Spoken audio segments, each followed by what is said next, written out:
आइए तुलसी Tapovan YouTube channel में आप सभी भक्तों का बहुत बहुत स्वागत है, आदर है, मान और सम्मान है।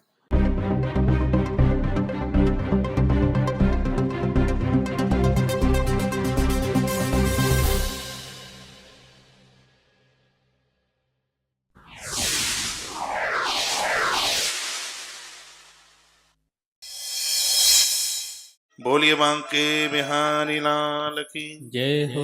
कृष्ण कन्हैया लाल की जय हो। श्री हनुमान जी महाराज की जय हो। जय जय श्री राधे जय श्री राधे श्री राधे श्याम।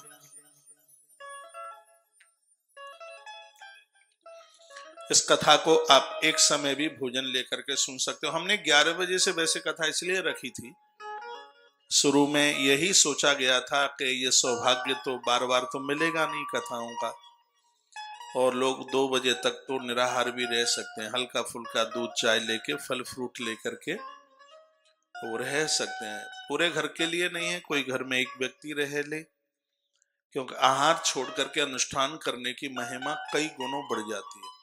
तो आहार में 48 दोष है ना, अन्न में 48 दोष है।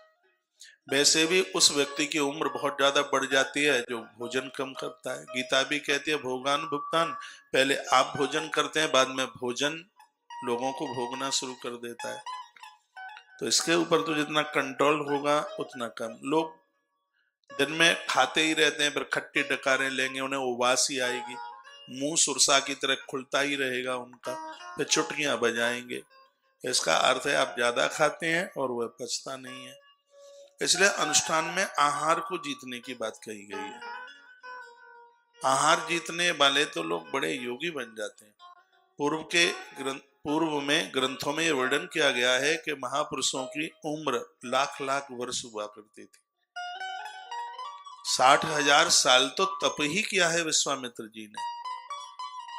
66,000 वर्ष की उम्र में तो दशरथ राजा को पुत्र हुआ। 66,000 साल उम्र थी उस समय राजा की, वाल्मीकि रामायण में वर्णन है। उस समय लोग बड़े संयमी थे, वो भोजन के लिए नहीं जीते थे, वो जीने के लिए थोड़ा बहुत खाते थे। ऐसा बताते हैं, ग्रंथों में लिखा है कि सतयुग में प्राण हड्डियों में होते थे, त्रेता में मांस में प्राण थे, द्वापर में चमड़ी में प्राण थे। जब तक लोगों की देह पर मांस रहता था, चमड़ी उधेड़ लो, द्वापर में त्रेता में व्यक्ति तब तक मरता नहीं था। महात्मा दधीच की देह से चमड़ा और मांस सब उतार दिया गया, हड्डी थी सिर्फ, तो भी वो जिंदे थे, जीवित थे, क्योंकि सतयुग की घटनाएं थी। सतयुग में हड्डियों में प्राण थे, त्रेता में वह प्राण मांस में थे, द्वापर में चमड़ी में प्राण थे, और इस कलयुग में तो अन्न में प्राण है। आदमी भूखा नहीं रह सकता। पहले पत्तियां खा के रह लेता था, गंगा जल पी के रह लेता था, लेकिन आज तो इस कलयुग में हाय मरा भूखो ही मरा, पता नहीं कितना खाते हैं। रात को बोरे की तरह भर जाते हैं, सुबह खाली हो जाते हैं, बस इतना सा काम है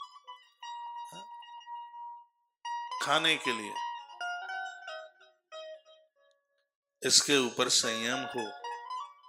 इसलिए अनुष्ठानों में या तो पूर्ण उपवास या एक बार आहार और एक बार फलिहार की बात कही गई। यदि आप कर सकते हैं तो देख लीजिएगा। यहां तो नांदी मुख श्राद्ध होकर के अनुष्ठान शुरू होता है। हमारे यहाँ बहुत आचार्य ब्राह्मण लगे हुए हैं। कल की वीडियो में आपने देखे हो, ये सब भरा हुआ था, बहुत आनंद का अनुभव हो रहा था। तो ऐसे प्रबुद्ध जनों के द्वारा जब वहां नांदी मुख श्राद्ध होता है तो उसके सूतक पातक का कोई असर यहाँ तो नहीं होता। हाँ, ये कथा अनुष्ठान आपके घर में होती तो उसका असर फर्क पड़ता, यहाँ उसका कोई असर नहीं है। कलश आप भर सकें तो देख लीजिएगा, भर लीजिएगा, नहीं यहाँ तो आपके नाम और गोत्र से वह सब हो ही रहा है।